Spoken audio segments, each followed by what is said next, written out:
Allez, dans l'interview de gestion de fortune, on va parler SCPI sur des actifs très particuliers. Je suis avec Andras Boros. Andras, bonjour. Bonjour Frédéric. Andras, vous êtes le président d'Epsilon Capital. On reviendra sur la genèse de cette compagnie.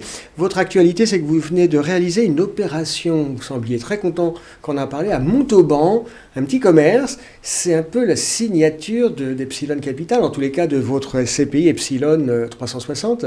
Oui, alors effectivement, Frédéric, nous on est spécialisés sur les petits actifs et cette acquisition est une parfaite illustration de ce qu'on sait faire. Alors, c'est quoi à Montauban? Alors, c'est pas un petit commerce, parce qu'il fait un peu plus de 2000 mètres carrés, oui. mais c'est un commerce qui est divisé en deux cellules avec deux enseignes, une qui est dans le discount, qui s'appelle Max Plus. C'est voilà, nous c'est un sous-jacent qu'on aime beaucoup, le discount, parce qu'en ce moment, vous savez, avec les problématiques d'inflation, les gens recherchent le prix, donc c'est quelque chose qui est intéressant. Ça illustre notre stratégie parce qu'on l'a acheté d'une part dans des bonnes conditions, dans un processus dit de gré à gré, donc on n'a pas participé à une enchère.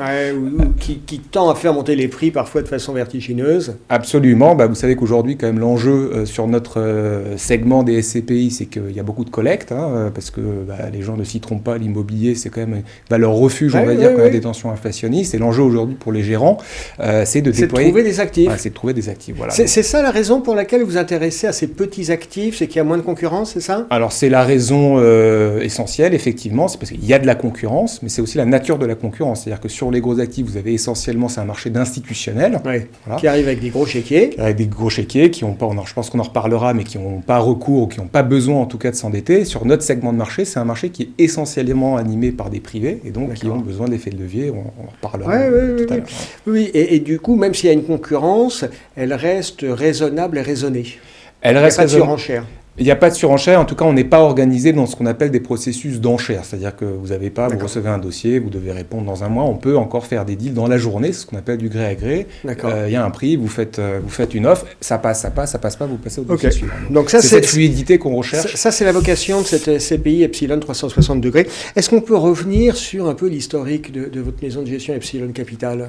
Oui, alors c'est une maison de gestion qui est récente. On a 1 an d'existence. On est aujourd'hui 6 personnes. C'est une société qui est entrepreneuriale, parce que je l'ai créée avec mon capital, c'est vous ? C'est moi et Léonard Herry, qui est mon associé directeur général de la structure. Vous venez d'où ? Alors moi, j'ai un parcours... Professionnellement ? Oui, j'avais compris au début, première partie de carrière, on va dire plutôt financière, private equity, donc déjà à l'investissement, mais plutôt à acheter des entreprises. Et deuxième partie de carrière, immobilier, mais alors là, terrain, donc des fonctions, on va dire, de management opérationnel chez des promoteurs, donc là, dans la fabrication de l'immobilier. Votre métier, c'est l'investissement et l'immobilier. Exactement, c'est mes deux amours. D'accord. Si on revient sur Epsilon 360 degrés, vous investissez sur les petits actifs parce que c'est une classe d'actifs, entre guillemets, pas délaissés, mais où il y a moins de concurrence, il n'y a pas les gros poids lourds qui dégainent des carnets de chèques. En termes de rendement, on peut s'attendre à quoi ? Alors évidemment, si on va sur cette classe d'actifs qui est exigeante, parce qu'il faut aller mettre les mains dans le cambouis, il faut aller les chercher, c'est pour créer de la surperformance. Donc aujourd'hui, nous on vient de démarrer. La particularité du fonds, c'est qu'on est sur des distributions mensuelles. Vous savez que les SCPI, c'est souvent du trimestriel. Donc on a démarré au mois de mars, et là, en rythme de croisière, donc en année pleine, on est sur un rendement de 6,05%. Là où la SCPI génère en moyenne à peu près 4,5, 4,40%. Donc on offre une surperformance par rapport à la moyenne du marché. Sur ce type de véhicule, est-ce que vous êtes susceptible d'avoir à un moment ou à un autre une problématique d'encours ? Parce que parfois, je prends le cas des gestions actions, quand on gère des small caps, il y a un moment, les gérants actions disent je suspends les souscriptions. Est-ce que sur Epsilon 360, il y a un moment, ça risque d'être un problème ou pas ? S'il y a trop d'argent qui arrive. Je l'espère. D'accord, c'est un problème de riche. C'est un problème de riche, comme vous dites.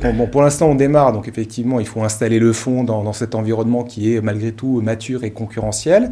Mais vous avez raison, on n'hésitera pas à caper la collecte à un moment donné, parce que ce qu'on ne sait pas faire, si on est discipliné dans la stratégie, c'est faire 50 deals par an à 2 millions d'euros, c'est pas possible. Donc évidemment, à un moment donné, s'il y a un afflux d'argent, il faudra plafonner la collecte pour pouvoir continuer pour gérer et garder cette stratégie. Andras, est-ce qu'on peut parler un petit peu environnement ? Il y a de l'inflation, les taux remontent, on a passé 15 ans avec des taux très bas. Est-ce que pour le business, ça ne va pas être une contrainte, ces taux qui remontent ? Alors déjà, c'est vraiment un nouvel environnement parce que ma génération, on a uniquement connu les taux qui baissaient, donc il va falloir s'adapter. Ce qui est sûr, c'est que pour les SCPI qui, encore une fois, ne sont pas obligés, on peut avoir recours à l'effet de levier pour optimiser le rendement, etc. Mais on n'est pas obligé parce que justement, on investit l'argent de nos épargnants. Moi, je pense que pour notre classe d'actifs, c'est plutôt une opportunité parce que justement, on est en cash, donc on peut se positionner sur les actifs. Et je pense que sur notre segment, comme je disais tout à l'heure, c'est encore plus vrai, où on en a une concurrence, où il y a des gens, ou des opérateurs qui, ont besoin de s'endetter, mettent des conditions de financement. Donc quand vous êtes un institutionnel agile, comme nous, on arrive sans conditions de financement, on peut faire des bonnes affaires, grosse souplesse. Donc moi, je pense que dans les semaines à venir, après on verra la hausse des taux jusqu'où elle va, est-ce qu'elle est durable dans le temps, ça on verra. Mais en tout cas, à court terme, nous, ce qu'on voit déjà, c'est des dossiers qui nous reviennent en disant, mon acheteur, en fait, n'a pas réussi à obtenir ce financement.